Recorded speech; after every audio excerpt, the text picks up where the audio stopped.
Thank you, and a very good morning to all you ladies and gentlemen. I know 10 o'clock in the morning is a bit of a tough thing in these foggy, smoggy days that we have in Delhi at this point of time. Uh, Unlike most of the other locations where we hold something called a Chennai Retail Summit, a Bangalore Retail Summit, a Kolkata Retail Summit, etc., in Delhi, we call it RISE, and it's for a reason. Uh, the fact is that it's on the one hand a retail summit, but the second, it is also an expo. And as you can see, the expo is a dominant part of today's conference. Unlike in most other places with the expo, it's a very small part of it.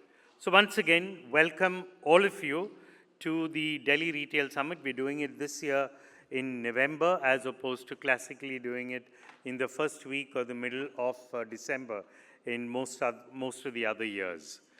We've all had an exciting 6 to 7 months so far. If you go back to the retail community and ask them how has been the year so far, what they will all tell you has been a brilliant October, a very, very average Q2, and a not so good Q1. And that's the general feeling that you will get from everybody.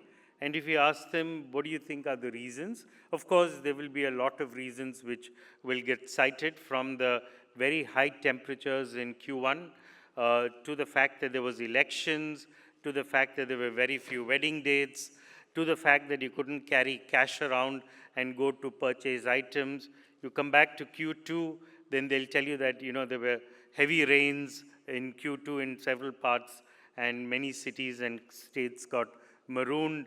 To the fact that also in some context, if you were to look at it, there has been some kind of a polarization of the demand patterns. And when you read the commentaries of the FMCG companies, many of which are listed and are releasing the results, what they're talking about is that there is a bit of urban stress. And when they talk about urban stress, and when you try and correlate urban stress with what is happening in the retail market, and you go to those who are in the luxury or the bridge to luxury or in the premium categories, all of them are saying that we are doing extremely well.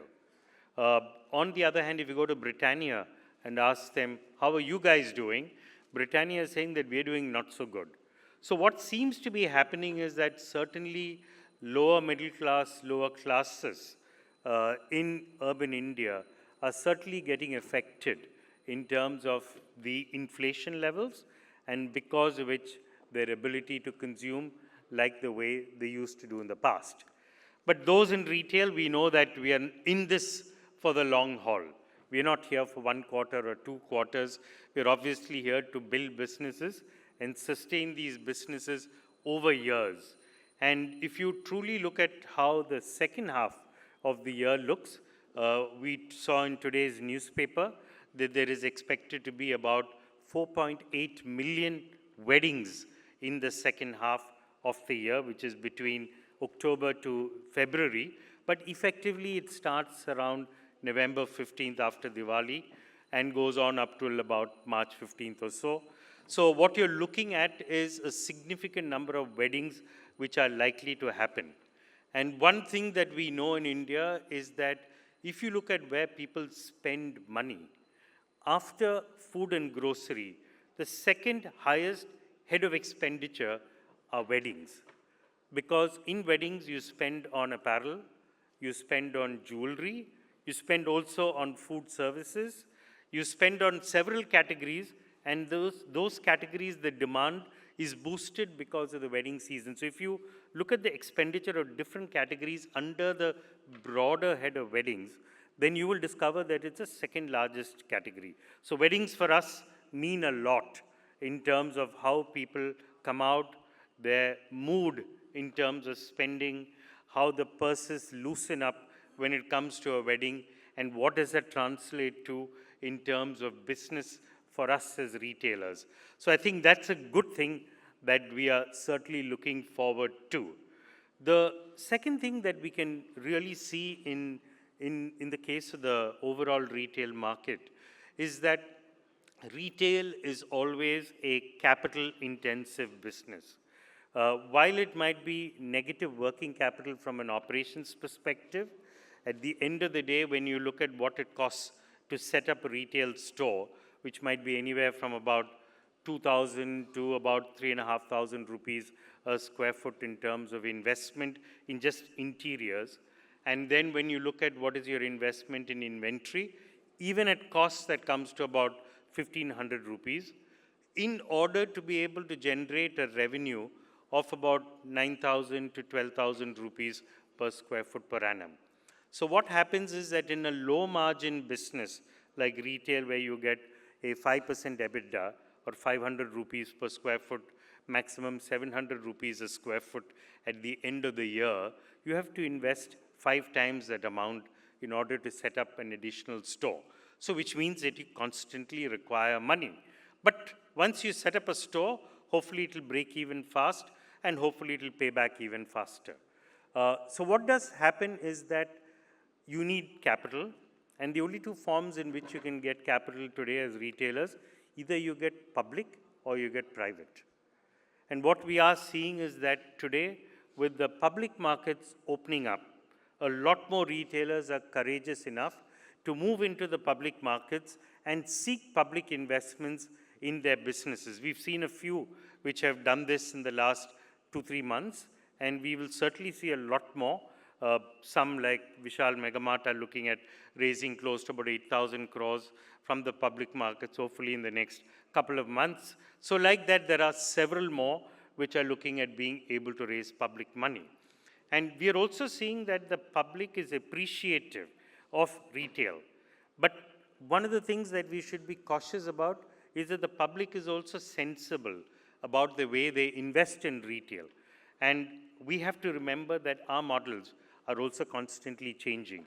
And our models change because we have to actually adapt to the changing customer. And how is the customer changing? The customer is changing because customer today is digitally wired. So when you look at the way they live their lives, they see things on small screens, large screens, they make payments on screens. Very rarely do they pull out a wallet and pay cash, or at the most they might be paying by a card. Then when you look at the way they want to buy, more of them are getting comfortable looking at screens and buying rather than going into stores. Many of them are also comfortable about buying today food and grocery from new phenomenon like, say, quick commerce, as opposed to actually going again into a store. The government is supporting in several ways by trying to ensure that the small retailer also can adapt to the changing customer and not just the large retailer. So whether it's in the form of ONDC, we have Mr. Koshi here, and the kind of work that they are doing in order to be able to ensure that they're able to provide a supporting framework for retailers to operate. And we have seen that happen in the case of, a transportation model, which is unlike Uber and Ola, where there is a payment which you make to the parent co, which is Uber or Ola. In the case of ONDC, they managed to create something called Namayatri, which operates very successfully in Bangalore and also in Delhi, which is enabling the driver to be able to achieve the entire payment that the customer pays without any deduction. So like that, ONDC has been trying to ensure that the small retailer is in a position to benefit from the opportunities that digitization can provide without making significant investments, which they typically find difficult either to understand what to do or even to be able to make it. Similarly, when you look at several other areas in terms of, digitizing credit, factoring facilities, your ability to be able to receive money on bills that you might have raised on your customer, the new MSME rule, which ensures that small suppliers will actually get payment within 45 days. So there are several things that the government is creating in terms of a framework to be able to make sure that small retailers can actually benefit from the benefits that digitization can provide. But the important thing here is that as retailers, we should be able to seize that opportunity. We cannot just say that these are things that are happening and we don't think it will affect our business. It will certainly affect our business, and the quicker that we adapt to the changing rules of the business and the changing customer, the better it is for us. While online retail will become a larger part of the larger retail business, what we must also remember is that offline will continue to remain strong.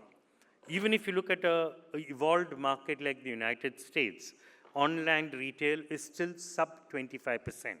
And offline retail, maybe dominated by the large chains, is still 75% of retail. So we in offline retail don't have to despair that, online is coming and we are going to be subsumed by online. We still have a great role to play, and in several categories, we will continue to remain strong. So, but we need to also reflect on what does the store need to be in the future. If it is merely a place where people will come in to transact, which is to pay money and buy something, obviously they can do the same thing online. But if it is to build an experience, if it is for them to come and consult with the retailer, to understand what needs to be done, how do they actually go about choosing what to buy as opposed to you selling to them, then of course offline retail and the store will play a very, very important role. So we also have to think of our stores and think of what is it that we need to do so that we can be as smart as a customer. The customer is getting smarter. How do we make sure that we remain as smart as the customer? So while in India we're growing at about 6.5–7% every year, and the world around looks at India as being a very, very attractive market to come in. Over the years, you will see several international retailers coming in to this particular country. We will also see several Indians wanting to consume a lot more than what they have consumed in the past. So all this will provide us the opportunity to be able to help grow the retail market. Even offline or online, we will continue to exist. There will, of course, be transformation of the way retail evolves from what we have seen in the past, but we will be at the forefront of it in terms of understanding what is happening in the market and what we need to be able to do. So thank you once again for that patient listening. Wish all of you all the very best for the day today. There is a whole multitude of speakers that we have, and I'm 100% certain that you will go back at the end of the day a lot more enriched than what you did when you started the day. So thank you and welcome to the rest of it.